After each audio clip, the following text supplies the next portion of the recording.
bà nội.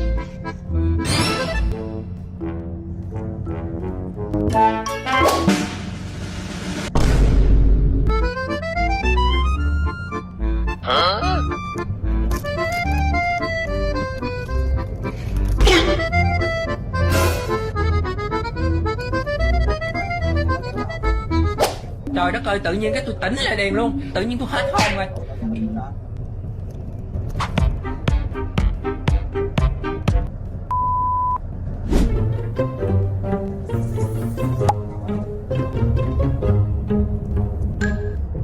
Đấy, cái gì vậy trời?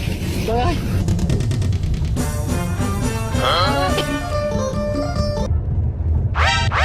Giảng sanh quyết định chưa không?